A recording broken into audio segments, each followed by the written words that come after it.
I was taking a long road trip with my close friend Carter to meet up with some of our old college buddies. The journey was going to be a tough one, around 15 hours on the road, but with the two of us switching off, we figured we could handle it in one continuous drive. I took the wheel first, and after about 4 hours, Carter swapped in. The plan was for me to get some rest while he drove, but no matter how hard I tried, I just couldn't fall asleep. I don't know what the issue was, but I couldn't relax enough to drift off. So, when it was my turn again, I was already pretty drained, maybe even worse off than before Carter started. I could still keep my eyes on the road and focus, but I completely missed something important, the gas gauge. We were in Carter's old Chevy, which didn't have one of those digital reminders to warn you when the fuel is low. Just a plain meter I hadn't paid any attention to. I didn't realize how close we were to empty until the car began sputtering. That's when it hit me. We were out of gas. Carter woke up instantly as I pulled onto the shoulder, and he quickly started searching his phone for the nearest gas station. But not even half a minute later, the car refused to accelerate anymore, and I had no choice but to stop completely. I felt unbelievably dumb. To make things worse, Carter said the nearest station was about 4 miles away. We were in the middle of nowhere, just endless flat land around us, not another car in sight. We debated our options, but finally Carter decided he'd make the walk to get a gas canister while I stayed back and kept watch over the car. Maybe not the smartest plan, but it seemed ridiculous to pay for roadside service when the station was technically close enough to reach on foot. Even though it was 1 a.m. and the night was pitch black, Carter didn't seem fazed. He got out, started down the road, and within a minute he had vanished into the darkness. I sat alone in the car, running over how careless I'd been. Just a few minutes later, headlights appeared in the distance. At first, I was relieved, thinking maybe someone could help. But as the car passed, something felt off. They were crawling by at maybe 15 or 20 miles per hour when the limit was closer to 60. I glanced in the side mirror and watched them continue slowly, then come to a complete stop. My stomach dropped when they turned around and came back. I didn't want to admit I needed help, and luckily I didn't have to. They didn't stop to ask.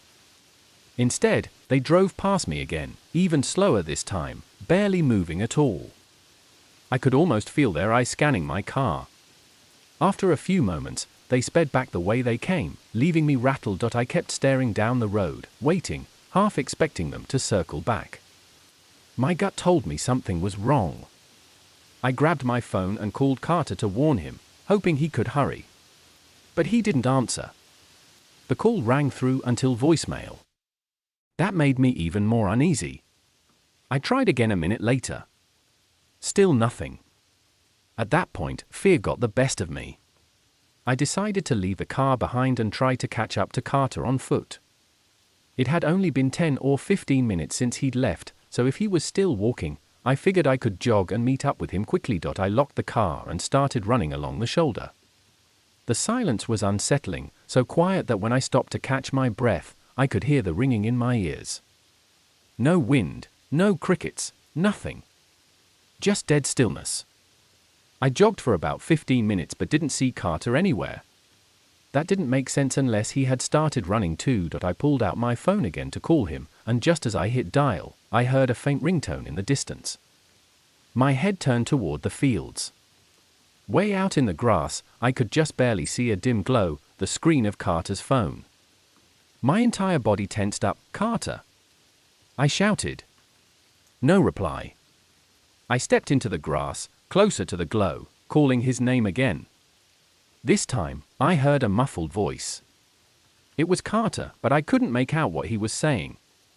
I hurried closer, and then his voice grew clearer. He was yelling for me to get down. I dropped into the grass instantly, still unable to see him, but trusting his panic.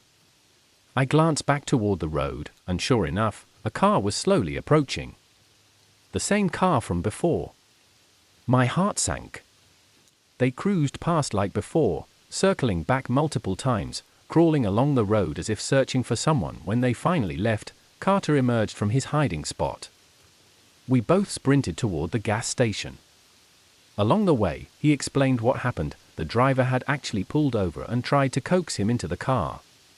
The man's demeanor was disturbing, blatantly threatening. When Carter refused, the guy stepped out, forcing Carter to take off running. The man must have assumed he'd keep to the road, so he returned to his car to chase him. But Carter dove into the grass to hide. In the process, his phone flew from his pocket, leaving him crouched in the dark, too scared to move. Eventually, we made it to the station safely and contacted the police. We gave them a full description of the man and his car, but they never located him. The whole thing shook me badly. To this day, I feel guilty knowing it was my mistake that put us in that terrifying position. One thing's certain, I'll never ignore the gas gauge again. This happened back in 2014. At that time, I almost never went on road trips since it was tough to take multiple days off just to drive, plus even more time to actually enjoy being away.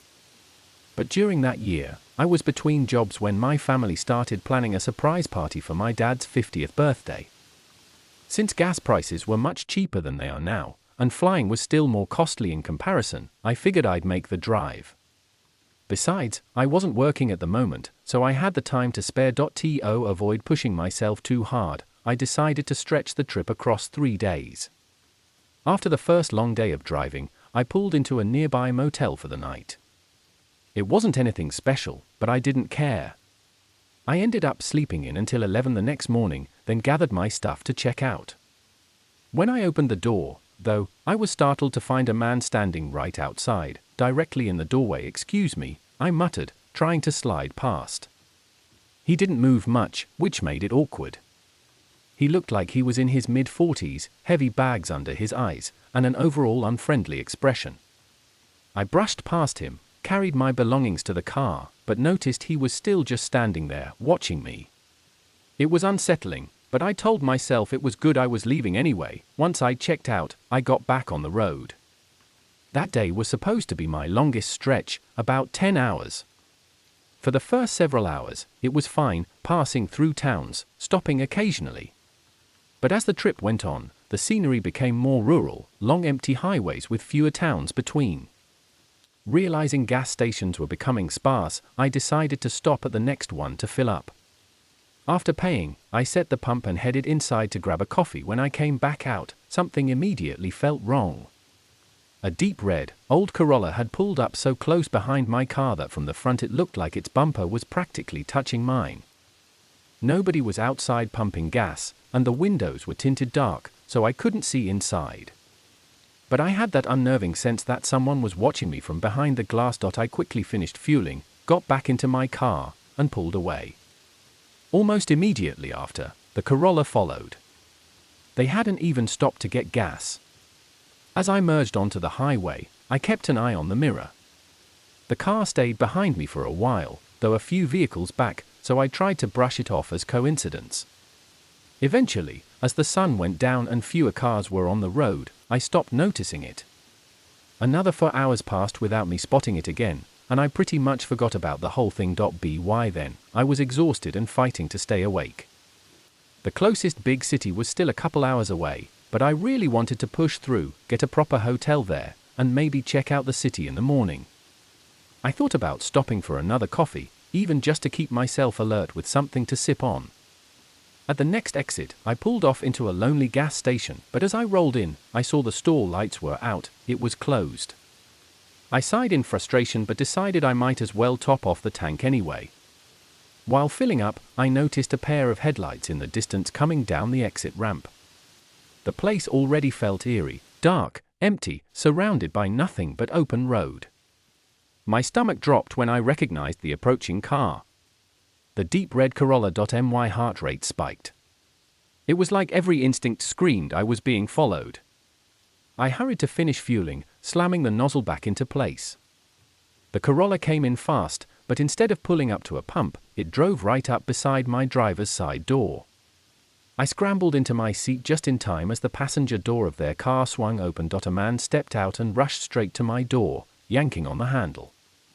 I locked eyes with him for only a second, but it was enough to realize it was the same man from the motel. Those cold, sleepless eyes gave me chills. I started the car immediately, and when he realized he couldn't get inside, he stopped tugging. I expected anger or frustration on his face. But instead, He grinned, a wide, unnerving smile, like the whole thing was some sick joke. That grin was worse than if he had screamed at me. It was the look of someone completely unhinged. I floored it back onto the highway, not slowing down until I reached the city limits.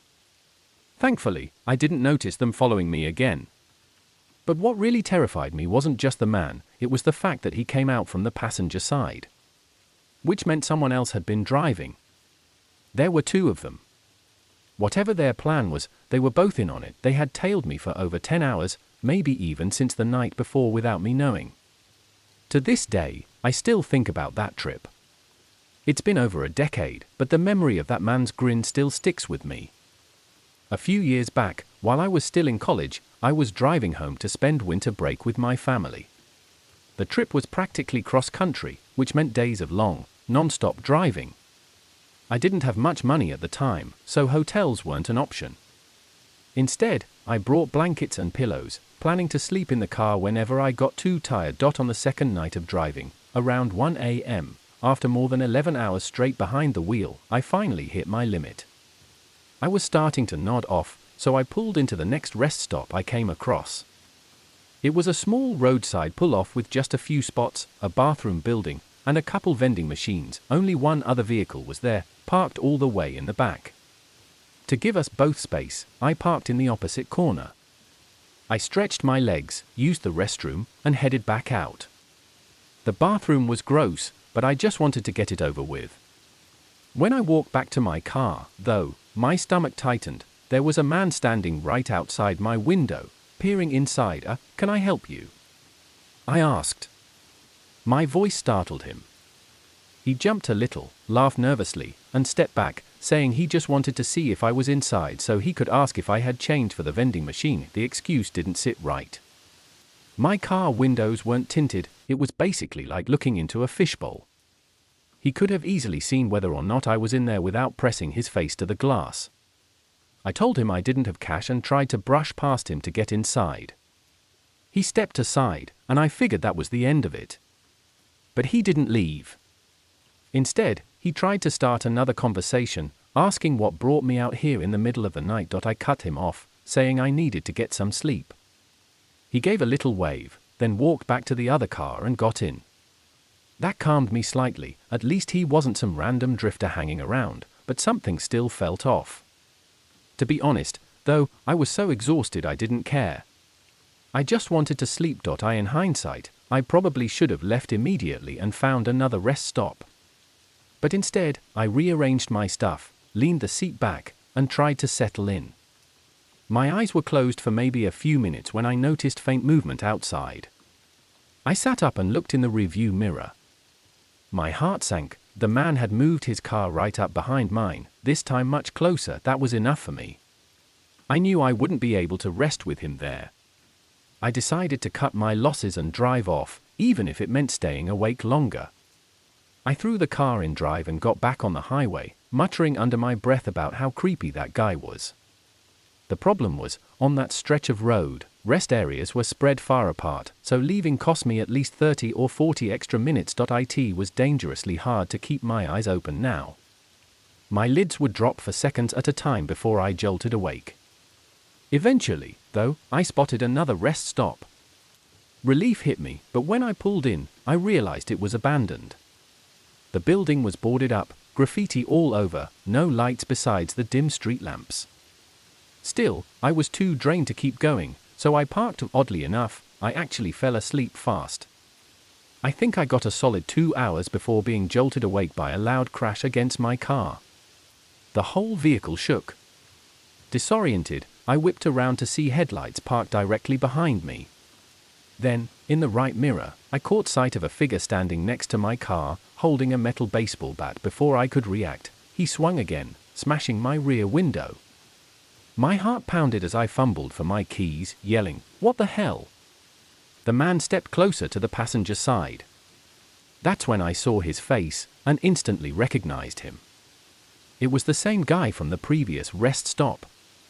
He wore a twisted grin, eyes wide, as he swung the bat against my door repeatedly, shouting "liar" over and over. I had no idea what he meant, or why he was saying it. I managed to start the engine, trembling, and peeled out of there before he could do more. My hands were shaking so badly I could barely dial 911, but I did, telling the dispatcher what happened as I drove. I met with an officer at a nearby gas station, where they inspected the damage. 2 windows shattered, dents all over the side, and I hadn't even realized my back tire had been slashed and was nearly flat.